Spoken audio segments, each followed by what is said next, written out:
Hey, good morning, COD students. This is your intro to module number 6. I am outdoors in the morning after my run. My family and wife and daughter are sleeping, so that's why I'm outside in front of the garage here. We've been talking a fair amount about various types of exercise and the benefits of that. And then we've been talking about nutrition, and both those, of course, tie into our next module, body composition. And so what I want to do for the body composition module is two things. Your requirement is to, again, take a quiz. And then I'm going to open an optional, no points assigned discussion for those of you that want to give your thoughts on body composition. I do this mainly because body composition can be a sensitive subject for many people, and I didn't want to make it a requirement for people to discuss something maybe they are either sensitive about or having a struggle with. But I wanted to also give those of you that maybe have a positive experience with body composition, or are just willing to share your experience, or even just you want to address what's brought up in the reading. So you can do that. Again, it's optional, no points assigned. Your points for this module will come from the quiz, and then we'll get back to a required discussion for module number 7. So for module number 6 on body composition, I want to go through a couple things that the reading brings up. So they're going to talk about the difference between body weight and body composition, and why it's important, if you're to keep tabs and look at your body composition rather than just your weight, and even the various measures of body composition. You need to be aware of what numbers you're getting and what they represent. So they're going to bring up body mass index, which is a measurement of weight relative to height. And even this needs to be taken with kind of your own personal composition, I guess I would say, considering that, because you can have two different people. So you could have you could have two people that are both, we'll say men, two men that are both 6 feet tall, 250 pounds. Okay, one could be very active, maybe, and they're big time into going to the gym and lifting weights, and they are, again, 6 feet, 250 pounds, but most of that is muscle, right? Well, they're going to have the same body mass index, because again, body mass index is just looking at height and weight, as someone that is 6 feet, 250 pounds, and very sedentary, and has very little relative muscle mass, and has a lot of fat mass. So just as we go through those, and as you encounter these measures throughout your life, look at kind of what they represent. Let's see. They're going to talk about all the diseases that are associated with having excess body fat. And one that they bring up is metabolic syndrome, and it's also called Syndrome X, and I want you to be aware of what that is, because I don't believe they address it.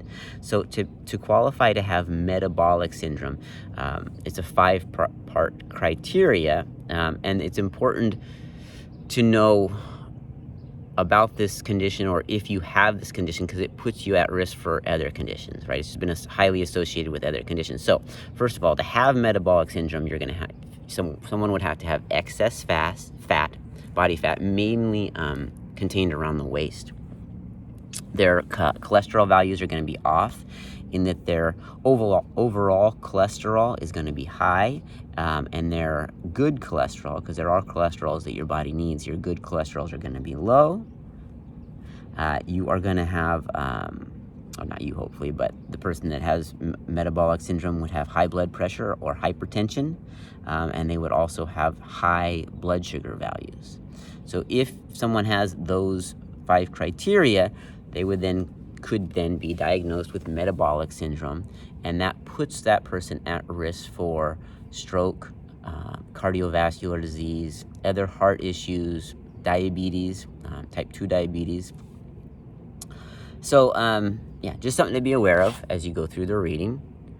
They're going to point out essential fat, right? So just as we talked about, with nutrition, I brought up the idea of evil nutrients, right? And a lot of people's evil nutrient might be, like I said, I brought up would be fat. Well, your body needs fat, right? You have to have fat in your diet, and you have to have fat making up part of your composition. And so they give essential ranges, so kind of the minimal ranges you can have to functional normally. For men, they put that at 3%, and for women at 12%. And the reason for that, you're going to see all these values as far as what's considered essential, what's considered healthy, what's considered overweight and obese. Men will always have a lower percentage that fits into that criteria, and women higher. And that's just because women carry fat in their breasts, in their uterus, and as your book puts it, other sex-specific sites, right? So mainly required for childbirth,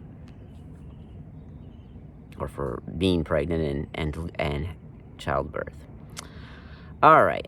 Pay attention to the difference between overweight and obese, right? Because they're different criteria, and that's a question that's going to be up on the quiz. I'll just give you a heads up there. Let's see, what else did I want to go through? I guess the last one would be nutrient deficiencies. So again, essential fat, you have to have a certain amount of fat to function, and if someone is below those values, the concern not only is that you don't have enough body fat, but then the secondary concern, and oftentimes it ends up being a primary concern, is that if you're not getting enough fat, if you're not having enough fat on your body, perhaps you're not getting enough calories, and perhaps you're not getting enough nutrients. And so common nutrient deficiencies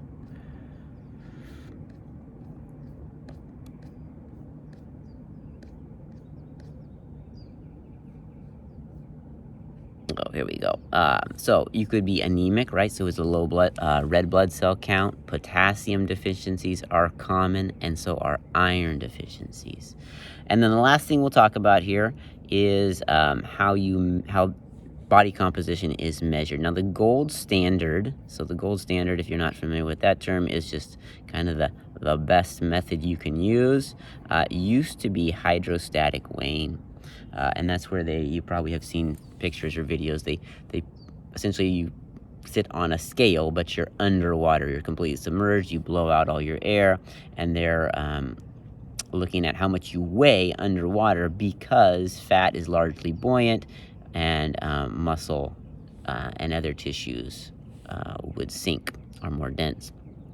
But there's a new gold standard. It is the DEXA scan, and I'm going to read DEXA because DEXA is dual energy X-ray absorptometry, something along those lines.